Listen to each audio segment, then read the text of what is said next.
Une voisine de Delphine Jubilar affirme avoir entendu des cris le soir de la disparition de Delphine. Les différentes parties au procès se déchirent sur ces déclarations.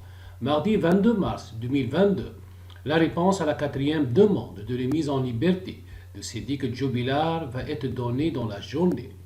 Principal suspect dans une affaire de disparition, aucun corps n'a jamais été retrouvé.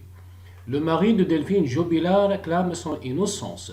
Le site actualité.fr a révélé de nouvelles informations concernant une témoin entendue dès le lendemain de la disparition. Cette voisine de Delphine Jubilar a affirmé aux gendarmes avoir entendu des cris le soir du 15 au 16 décembre 2020, alors qu'elle fumait une cigarette dans son jardin aux côtés de sa fille.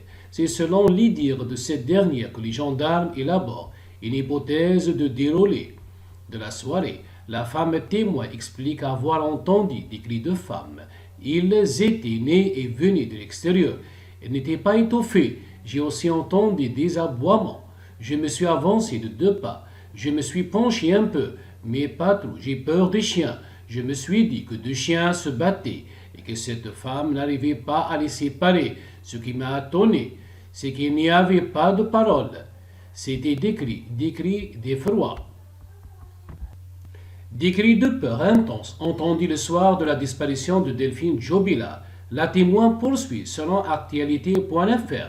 C'est le moment où j'ai eu envie de prévenir mon mari et de prendre la voiture. Pas peur des chiens, pour voir ce qui se passait. Plusieurs animaux aboyaient et l'un d'eux couinait, comme quand vous lui écrasez la queue. C'est quelque chose de douloureux. J'ai très peur des araignées. Quand j'en vois une, je hurle. C'est ce genre de cri, de peur intense que poussait cette femme. Finalement, on a écouté. J'ai parlé avec ma fille et je lui ai dit, maintenant on va rentrer. Maman a trop peur. Un problème subsiste aujourd'hui, celui de comprendre comment cette scène s'inscrit précisément dans la chronologie de la soirée. La fillette rejoint sa mère à 23h07 précises, heure fournie grâce à ce qui se passe précisément à la télévision. Selon les avocats de la défense, cette heure ne peut être qu'approximative.